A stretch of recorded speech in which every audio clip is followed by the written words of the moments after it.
India के एक YouTuber हैं, क्रिकेट के ऊपर बात करते हैं, बाकी मुद्दों के ऊपर भी। शुभांकर मिश्रा मिश्रा जी जो है ना, बेसिकली सोफिस्टिकेटेड चवल किस्म के आदमी हैं। उनका एसेंस ये है कि जो भी उनके शो में गया है ना, वो फिर जिसे कहते हैं उसकी ज़िंदगी में क्लैश ही आया है। वो महल्ले की वो वाली माई है कि वो जिसके घर में जाती है उधर तलाक ही होती है। अब हाँ, अम्बती रायडू को उठा के देख लो, अपना वो दूसरा मिश्रा है छोटा लगी, उसको उठाकर देख लो भाई, वहाँ बड़े कांड हैं। अभी उन्होंने रिसेंटली वीडियो किया है उस्मान तारिक के ऊपर, सीधा सीधा कह रहे हैं बट्टा बॉलर है, बट्टा बॉलर है। आपके पास क्या अथॉरिटी है कि आप उस्मान तारिक को बट्टा बॉलर कह रहे हैं? पहली चीज़, प्रूफ क्या है? टेक्निकल पॉइंट्स क्या हैं आपके पास कि आप उस्मान तारिक को बट्टा कह रहे हैं? या जितने भी लोग समझते हैं कि उस्मान तारिक एक बट्टा बॉलर है, टेक्निकली बताएं कैसे, क्योंकि मैं तो भी आपको टेक्निकली प्रूव कर दूंगा कि नहीं है। बोलना आसान है, 4 टके के व्यूज़ लेने के लिए नेगेटिव बोलना कोई इतनी बड़ी बात नहीं है। सबसे पहली चीज़, उस वीडियो में ये भी एक्सप्लेन करते कि ये जो स्पिनर्स के बॉलिंग एक्शंस इलीगल हो जाते हैं, सईद अजमल का हुआ, सुनील नारायण का हुआ, ये कैसे हुए? 15 डिग्री रूल क्या है? ये आया कब था? इसकी इम्प्लीमेंटेशन कब हुई? इसमें स्ट्रिक्टनेस कब आई थी जिसकी नज़र ये चढ़े? इवन ऐश अन्ना चढ़े, उनका भी थोड़ा सा मसला हुआ था। ये ज़रा थोड़ा लोगों को ना ज़रा थोड़ा टेक्निकल चीज़ भी समझाया करें, कोई नॉलेज भी देने की कोशिश किया करें। क्लीन शेव करके आके चश्मा लगा कर खड़े होकर 2 पीस पहन के, वो आपने अगर चबले ही मारनी है तो इससे बेहतर है कि घर में बनैन कच्छा पहन के ये काम कर लें, आपकी पर्सनैलिटी को सूट भी करेगा। 2004-05 में ना ये इम्प्लीमेंट हुआ था रूल 15 डिग्री वाला, और इसमें जो सही स्ट्रिक्टनेस आई थी ना, सही स्ट्रिक्टनेस जिसको कहते हैं, जिसकी नज़र ये सारे बड़े बड़े बॉलर चढ़े, वो 2014 में हुआ था, जब रूल्स बहुत ज़्यादा स्ट्रिक्ट हो गए थे 15 डिग्री बैंड एल्बो एक्सटेंशन को लेकर। मिश्रा जी को तो ये भी नहीं पता होगा कि जब स्पिनर बॉल कर रहा होता है या पेसर बॉल कर रहा होता है तो उसके पूरे शोल्डर से लेके रिस्ट तक कितने जर्क्स हैं? कितने हैं पता है सर? 3 है। 3 shoulder jerk, elbow jerk, wrist jerk, ये 3 है। ठीक है, शोल्डर और रिस्ट ये अलाउ है, ये नहीं अलाउ। इसका मतलब ये है कि जब आप बॉल कर रहे हैं और आपका बॉल जो आपका जो हाथ है वो यूं अगर राइट फ्रॉम द स्टार्ट यूं आ रहा है और इसी एंगल पे आपने गेंद छोड़ा है, थोड़ा सा बेंड है लेकिन उसी एंगल पर आपने गेंद छोड़ा है, आप लीगली बॉल कर रहे हैं। आपका हाथ सीधा आ रहा है पीछे से और आपने उसी सीधे हाथ के साथ बॉल छोड़ा, आप लीगल बॉल कर रहे हैं। प्रॉब्लम तब आता है कि जब आपका, स्पेशली स्पिनर्स का, जब आप बॉलिंग कर रहे हैं, हाथ अभी आपका आ रहा है तो ये जो बेंड है ना, इसमें आप जो है फ्लक्चुएशन कर रहे हैं इन टर्म्स ऑफ डिग्रीज, वहां पे प्रॉब्लम है। आप ये जो एक्सटेंशन है ना आपकी एल्बो की, इसको 15 डिग्री से ऊपर नहीं लेकर जा सकते। और ये आपको समझ तब आएगा कि जब आप यूं अपना बिल्कुल हाथ सीधा करें और इसको ना एक जीरो की लाइन समझें, ठीक है ना, हॉरिजॉन्टली जीरो एंगल के ऊपर लाइन है, तब ये हाथ जब आपका ऊपर जाना है ना, तब आपको समझ आएगी कि वो जो यहाँ पर डिग्री ऑफ, वो जो है ना एंगल डिग्री 15 डिग्री का, वो आपको तब समझ आएगी जब आप यहाँ पर हॉरिजॉन्टली जीरो करके लाइन लगाएंगे। और मिश्रा जी को इन चीज़ों का घंटा नहीं पता होगा। I am pretty much sure उन्होंने बेसिकली व्यूज़ लेने के लिए तो उस्मान तारिक को कह दिया ना। उस्मान तारिक की तरफ मैं बाद में आता हूँ। पहली चीज़ तो ये है कि ये 15 डिग्री का मैंने आपको बता दिया। अच्छा, ये जो आप एक्सटेंशन मेजर करते हैं, ये राइट फ्रॉम द मोमेंट होती है bowling arm reaches the horizontal position, जो मैंने आप भी आपको बताई है, शोल्डर हाइट के बिल्कुल, ये शोल्डर हाइट के बिल्कुल पैरेलल जब आप, ठीक है ना, यहाँ से आपकी वो कैलकुलेट होती है, शोल्डर हाइट के बिल्कुल पैरेलल जब आपका बाजू आता है।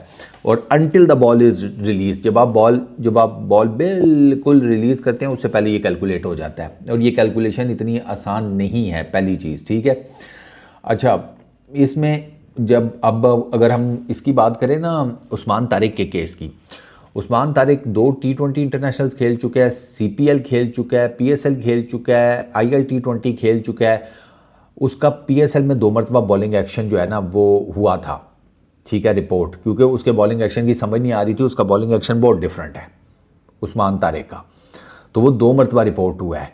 और लास्ट टाइम जब वो हुआ है मई 2025 में, तो ICC की एक्रीडाइटेड बायोमैकेनिक लैब जो है ना, जो पाकिस्तान में PCB के अंडर मौजूद है, ठीक है, उसमें उस्मान तारिक का प्रॉपर बॉलिंग एक्शन जो है वो एनालाइज हुआ था और वहाँ पर उसे क्लीन चिट मिली थी।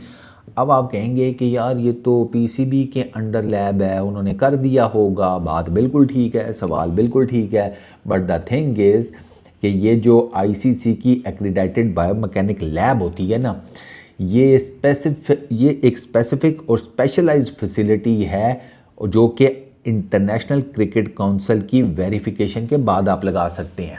एम ही नहीं मुँह चुक के आप लगा सकते। आईसीसी आपको अलाउ करता है, फिर आप लगाते हैं और इसमें साइंटिफिक असेसमेंट होती है बॉलर के एक्शन की, 3D मॉडल का 3D मोशंस को कैप्चर करके थ्रू द लेटेस्ट टेक्नोलॉजी। और आईसीसी की ये जो एक्रीडेटेड लैब्स होती हैं, जब ये किसी बॉलर को क्लियर कर देती हैं तो उसका मतलब यही होता है ऑन टेक्निकल ग्राउंड्स कि आईसीसी की तरफ से उस बॉलर का बॉलिंग एक्शन क्लियर है। उस्मान तारिक तो कुछ है ही नहीं। साउथ अफ्रीका का आपने वो देखा है बॉलर सुब्रयन, उसका बॉलिंग एक्शन देखा है, उसका भी रिपोर्ट हुआ था। उस्मान तारिक का तो सीधा सीधा गेंद वो बॉल आ रहा है, उसका तो बड़ा ही कुचा मुचा सा एक्शन था। उस्मान तारिक का तो जो बाजू है वो तो क्लियर कट नज़र आता है।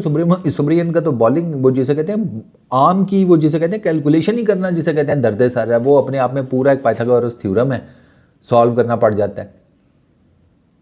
अच्छा, 3D motion capture, 12 high speed cameras, ठीक है, लाइव इन्वायरमेंट में बॉलर से बॉलिंग कराते हैं, इंडोर खुला सा उसको एक जगह देते हैं, कहते हैं कराओ बॉलिंग, ठीक है ना, मल्टीपल उससे सेशंस करवाते हैं बॉलिंग के फुल रनअप के साथ, ठीक है।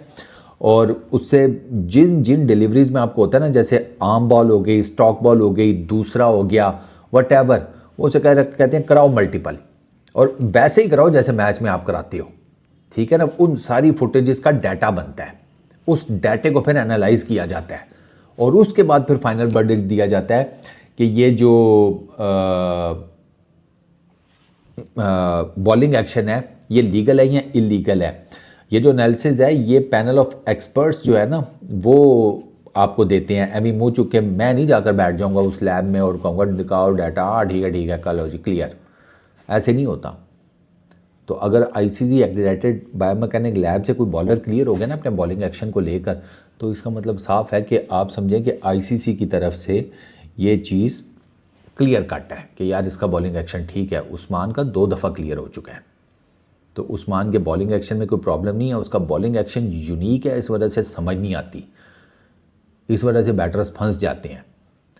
और वो चूँकि T20 में करता है बॉलिंग, तो बैटर्स को ये अब जोम आना शुरू हो गया कि शायद T20 उनके बाप की जागीर है। हाँ वो मॉडल खड़ा ही है इसलिए किया गया ना, वो तो बैटर्स हेवन है ना T20 आपके सामने ही है, लोगों को छक्के चौके देखने हैं। तब उसमें उस्मान तारिक जैसा बॉलर हो गया या कोई भी और ऐसा बॉलर हो गया जो मिस्ट्री स्पिनर है, तो उसके बॉलिंग एक्शन को लेकर बातें होंगी कि यार ये कौन सा बॉलर आ गया जो इस तरह की बॉलिंग करता है। उस्मान तारिक बट्टा नहीं मारता, बट्टा मारता होता ना तो आप बेसिकली आप इस तरह समझ लें कि उस्मान तारिक जब बॉल करता है आप वो देख लें और आप एक गेंद पकड़ें और उसको थ्रो करने के हिसाब से देखें।